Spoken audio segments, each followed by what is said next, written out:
Jean-Marc Daniel et Nicolas Dose. On va revenir sur ce que nous disait Thomas Schnell, Thomas Asportas il y a quelques instants, sur les perspectives économique pour l'année 2021. Bercy est optimiste, mais la Banque mondiale s'inquiète, elle le dit, elle baisse.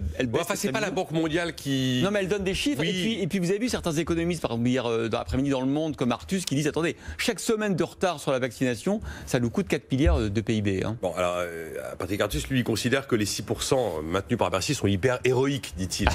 Et que ça va être très très compliqué. Et que, effectivement, si on n'a pas atteint cette fameuse immunité collective, par exemple, à la fin du premier semestre, à la fin du mois de juin, c'est pas accessible. Alors,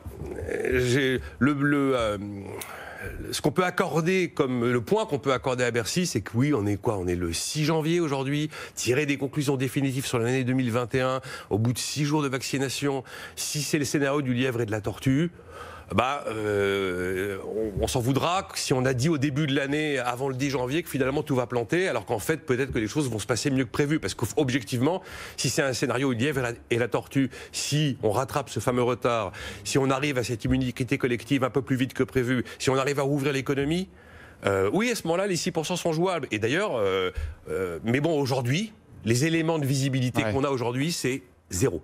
On n'a aucune visibilité sur l'immunité collective si on n'a pas cette immunité collective, les reconfinements arriveront. Et ça veut dire que tous ces commerces, cafés, bars, restaurants, théâtres, salles de sport, cinéma resteront fermés. On a aujourd'hui, à cause de cette absence de visibilité, 10% du PIB totalement sous cloche, totalement paralysé. Et donc, au moment où je parle, là, le 6 janvier, moi, j'ai du mal à acheter le scénario des 6% de Bercy. Après, je ne vais pas forcément acheter le scénario d'Artus qui nous dit on sera au mieux à 2 à 3%. On va être un peu prudent. Mais honnêtement, vous n'avez pas la visibilité sur la reprise de l'économie, vous n'avez pas la visibilité sur le moment où on va lever la cloche sur ces 10% du PIB qui sont à l'arrêt. C'est pas négligeable. Et c'est toute cette économie de services qui habituellement permet à l'économie française de plutôt bien résister dans les périodes de vache maigre, qui justement là nous met frontalement face à une difficulté réelle. Donc, sans cette visibilité, on sait qu'on aura du stop and go sur l'économie. Sans cette visibilité, on sait qu'on n'aura pas de retour de la confiance des épargnants, pas de retour de la confiance des ménages, pas de retour de la confiance des entreprises. Donc, d'ailleurs, il n'y a pas que Patrick Artus qui a interrogé Mathieu Plane de l'OFCE, qui nous dit, franchement, si on rate la vaccination, on rentre dans un nouveau monde. Voilà. Alors, il faut avoir un peu d'humilité, admettre qu'on ne peut pas affirmer des choses de manière péremptoire le 6 janvier. Mais si on prend les éléments dont on dispose de manière factuelle, 6%, là, non. Jean-Marc Daniel, en tout cas, ce qui est inquiétant, c'est que le rattrapage de tous ces points de PIB perdus en 2020, on n'est pas prêt de les rattraper en 2021. Ah non, mais on ne les rattrapera pas. Si, on les rattrapera. Non, il y a des choses perdues qu'on ne rattrape pas. Oui, il y a des choses perdues qu'on ne rattrape pas, mais il y a de la destruction créatrice, non. Écoutez, quand Nicolas dit on sait, je ne sais pas qui c'est on. Qu'est-ce que j'ai dit, Jean-Marc? On sait que, je sais pas qui c'est, moi je sais pas. On sait qu'en général. Oui, moi je sais pas. Et je suis frappé comment des économistes se mettent à faire des prévisions sur l'impact du vaccin. Mais chacun son métier et les vaches seront bien gardées. Donc je suis absolument sidéré de ces gens qui se permettent de faire des prévisions sur l'état sanitaire du pays, il y en a des experts, il y en a des gens qui ont. Eh bien, il est nombreux. Il y en a beaucoup qui savent.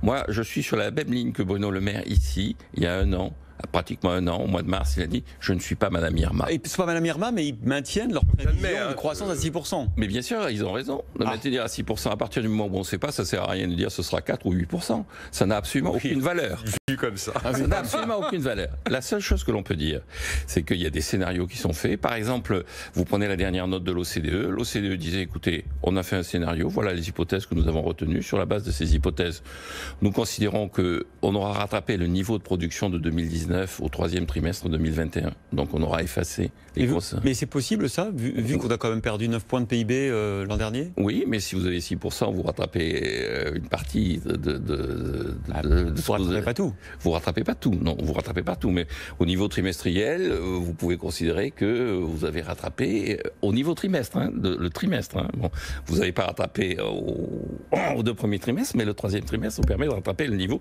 du 4e trimestre 2019.